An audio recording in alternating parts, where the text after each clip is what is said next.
जैसे कि आज आप माँ चंद्रघंटा और माँ कूष्मांडा की पूजा करेंगे और व्रत रखेंगे, तो आप इस प्रकार संकल्प लेंगे कि हे माँ चंद्रघंटा, हे माँ कूष्मांडा, आपको मेरा कोटि कोटि प्रणाम है। आज मैं पूरी श्रद्धा और विश्वास के साथ नवरात्रि के तृतीया और चतुर्थी तिथि का व्रत रखने जा रही हूँ और आपकी कृपा से मेरा यह व्रत सफल रहे और जिस भी कामना की पूर्ति के लिए मैं ये व्रत रख रही हूँ या पूजा कर रही हूँ, आपकी कृपा से मेरी यह मनोकामना भी अवश्य पूर्ण हो।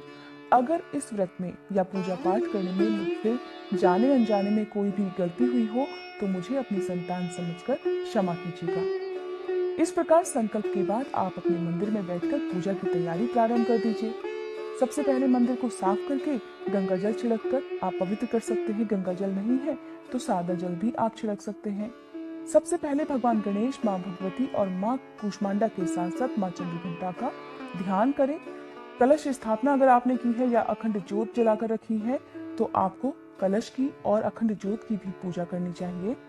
अब देवी माँ को लाल या पीले रंग के फूल चढ़ाने के साथ ही आप घी का या तिल के तेल का दिया जलाकर रखें। माँ को अक्षत कुमकुम तिलक लगाएं। अगर आप श्रृंगार अर्पित करना चाहते हैं तो श्रृंगार भी अर्पित कर सकते हैं।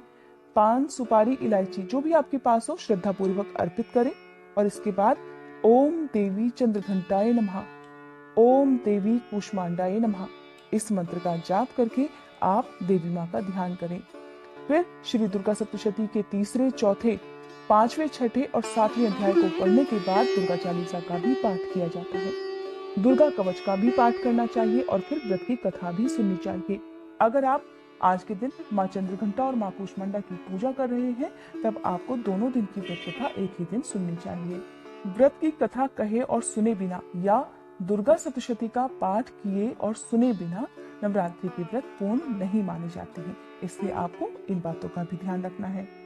क्योंकि आज ही माँ कूष्मांडा की भी पूजा की जाएगी, इसलिए आप पूजा करते समय या देवी सर्वभूतेषु माँ कूष्मांडा रूपेण संस्थिता नमस्तस्यै नमस्तस्यै नमस्तस्यै नमो नमः इस मंत्र का जाप करें और फिर माँ कूष्मांडा को आज के दिन कुम्हड़े का यानी कि पेठे से बनी मिठाइयों का भोग लगाएं। और आज के दिन बहुत से भक्त माँ कूष्मांडा को साबुत पेठा यानी कि साबुत कुम्हड़ा भी अर्पित करते हैं और इसके बाद इसे दान दे देते हैं।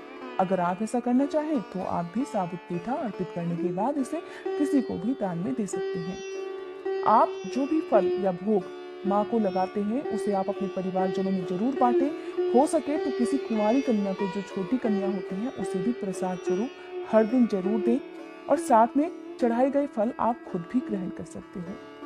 क्योंकि माँ कूष्मांडा का प्रेरंग हरा और नारंगी होता है, इसलिए आप चाहें तो आज के दिन हरे या नारंगी रंग के वस्त्रों का प्रयोग भी पूजा में कर सकते हैं। इस प्रकार माँ कूष्मांडा की पूजा करके श्री दुर्गा सप्तशती के पांचवें, छठे, सातवें अध्याय का पाठ करना चाहिए। फिर माँ कूष्मांडा की कथा सुनने के बाद आरती करनी चाहिए और सबसे अंत में क्षमा याचना करनी चाहिए।